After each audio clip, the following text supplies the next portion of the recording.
कौम ए रीतली चामुंडाए विच्चे। क्या आप जानते हैं कि भारत के पूर्वोत्तर की रहस्यमयी पहाड़ियों में एक ऐसा शक्तिपीठ है जहां कभी देवी को प्रसन्न करने के लिए मानव बलि दी जाती थी। एक ऐसा मंदिर जहां आज भी हिंदू और खासी परंपराओं का अद्भुत संगम देखने को मिलता है, जहां माता सती की बाई जान गिरी थी और जहां स्वयं मां जयंती अपने उग्र महाकाली स्वरूप में विराजमान है। मेघालय की जयंतिया पहाड़ियों में स्थित यह दिव्य शक्तिपीठ केवल आस्था का केंद्र नहीं, बल्कि सनातन इतिहास, रहस्य और आध्यात्मिक शक्ति का अद्भुत संगम है। नमस्कार, आप सभी का स्वागत है एशियन सनातन परिवार में। मैं हूं आपका मित्र और आज हम जानेंगे जयंती देवी शक्तिपीठ की अद्भुत कथा। इस पीठ का इतिहास, माता सती से इसका संबंध, इसकी रहस्यमयी परंपराएं, भैरव क्रमादेश्वर का महत्व और वे रहस्य जिन्हें बहुत कम लोग जानते हैं। तो वीडियो को अंत तक अवश्य देखें, क्योंकि अंत में मैं आपको इस शक्तिपीठ से जुड़ा एक अत्यंत रोचक तथ्य भी बताऊंगा। तो आइए श्रद्धा और भक्ति के साथ अपनी यात्रा प्रारंभ करते हैं। पूर्वोत्तर भारत के 7 बहनों में से एक मेघालय राज्य की जयंतिया पहाड़ियां उत्तर और पूर्व में अपने पड़ोसी असम, दक्षिण में बांग्लादेश और पश्चिम में पूर्वी खासी पहाड़ियों की सीमा पर स्थित है। खनिजों और वनस्पतियों से समृद्ध ये पहाड़ी क्षेत्र मायंतांग नदी के किनारे महसूस होने वाली जंगली प्रकृति की उमंग से ओतप्रोत है।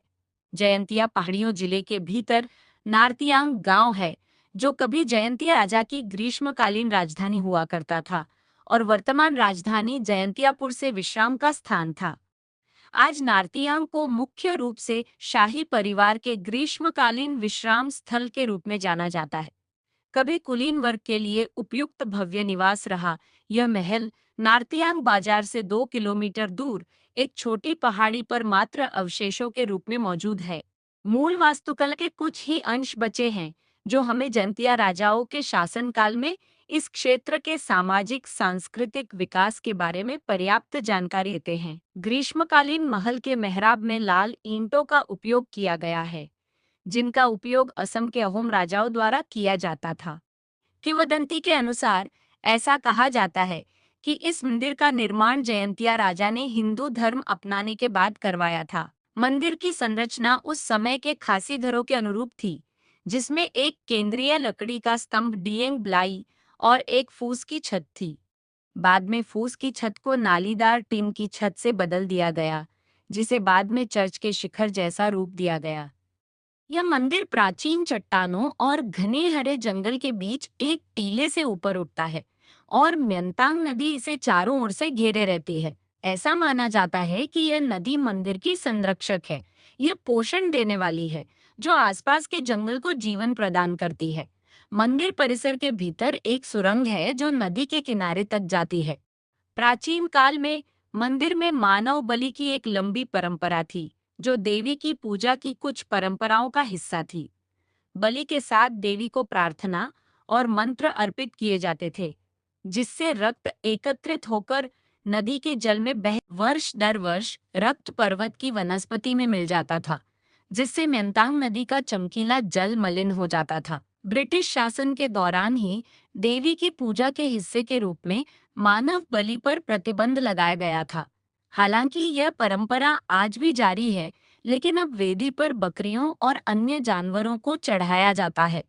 यह मंदिर एक साधारण संरचना है, लाल और सफेद रंग से रंगा हुआ भवन जो शक्तिपीठ की भव्यता की बजाय एक घर जैसा दिखता है।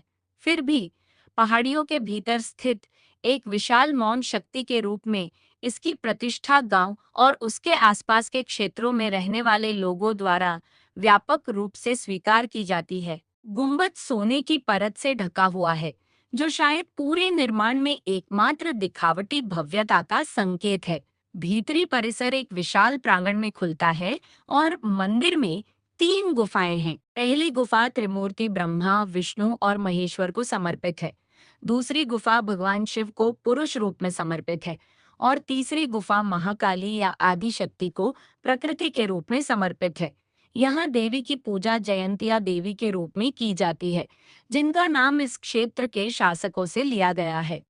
वे आदि शक्ति के उग्र रूप महाकाली का ही एक रूप हैं। विनाश या परम मुक्ति की देवी होने के नाते वे अपार बलिदान की मांग करती हैं। इसीलिए मानव बलि और अब पशु बलि की परंपरा इस पीठ के अनुष्ठानों और पूजा जयंतिया देवी के रूप में वे विजयी हैं और उनके भैरव क्रमादेश्वर संसार को आगे बढ़ाने वाले हैं। अपने भक्तों के लिए देवी ज्ञानोदय का मार्ग प्रशस्त करती है, जिससे वे दिव्य आत्मा के साथ एक हो जाते हैं। मेघालय के लोग जयंतिया देवी को फलीजूर कालीबाड़ी के नाम से भी जानते हैं। इस मंदिर के अनुष्ठान मैदानी इलाकों में देवी के लिए किए जाने वाले अनुष्ठानों से भिन्न हैं, बल्कि ये हिंदू और खासी परंपराओं का मिश्रण है। स्थानीय मुखिया या सीएम मंदिर के प्रमुख संरक्षक हैं। दुर्गा पूजा के दौरान सदियों पुरानी परंपरा के सम्मान में मुखिया देवी के सम्मान में बकरियों की बलि देते। यह वह वैकल्पिक रूप है जिसे पुरोहितों ने मानव बलि पर प्रतिबंध लगने के बाद अपनाया था। पहले मानव सिर को गर्भगृह में देवी के चरणों में लुढ़काया जाता था। आज बकरी या बत्तख का सिर देवी के चरणों में गिरता है। दिलचस्प बात यह है कि बलि देने से पहले बकरियों को मानव मुखौटा पहनाया जाता है, जो मंदिर में पूजा के एक अधिक गंभीर रूप की ओर इशारा करता है। दुर्गा पूजा के उत्सवों के दौरान केले के पौधे को देवी के रूप में सजाया जाता है और उनकी पूजा की जाती है। 4 दिवसीय उत्सव के समापन पर पौधे को विधि पूर्वक माइनतांग में विसर्जित किया जाता है। इस अवसर पर देवी को तोपों की सलामी दी जाती है, जो पारंपरिक और आधुनिक का एक अनूठा मिश्रण है। मेघालय में हिंदू समुदाय की आधिकारिक प्रतिनिधि केंद्रीय पूजा समिति मंदिर की देखरेख के लिए जिम्मेदार है। वे मंदिर और मंदिर परिसर के वित्त, रखरखाव और विकास गतिविधियों का प्रबंधन करते हैं। देवी मंदिर नार्तियांग में एक लोकप्रिय पर्यटन स्थल बन गया है और यहाँ बड़ी संख्या में लोग दर्शन करने आते हैं। दुर्गा पूजा उत्सव के दौरान इसे गेंदे के फूलों से सजाया जाता है। यह पीठ हमें केवल देवी की अपार शक्ति का ही नहीं, बल्कि ये भी सिखाता है कि समय के साथ परंपराएं बदल सकती हैं, लेकिन श्रद्धा, भक्ति और देवी के प्रति समर्पण सदैव अमर रहता है। यदि आपको यह वीडियो ज्ञानवर्धक और प्रेरणादायक लगा हो, तो इसे लाइक करें, अपने परिवार और मित्रों के साथ शेयर करें, ताकि अधिक से अधिक लोग सनातन धर्म के इन दिव्य तीर्थों के बारे में जान सके। यदि आपने अभी तक एशियन सनातन चैनल को सब्सक्राइब नहीं किया है, तो अभी सब्सक्राइब करें और बेल आइकॉन अवश्य दबाएं, ताकि हमारी आने वाली शक्तिपीठ, ज्योतिर्लिंग, 4 धाम, पुराणों और सनातन इतिहास पर आधारित सभी वीडियो सबसे पहले आपको मिले। कमेंट में अवश्य लिखें, जय माँ जयंती, जय माँ महाकाली, हर हर महादेव। आपकी श्रद्धा और आपका प्रेम ही हमें सनातन संस्कृति की इस दिव्य यात्रा को आगे बढ़ाने की प्रेरणा देता है। अगले वीडियो में हम आपको एक और दिव्य शक्तिपीठ की अद्भुत कथा सुनाएंगे। तब तक के लिए जय माँ जयंती, जय माँ महाकाली, हर हर महादेव।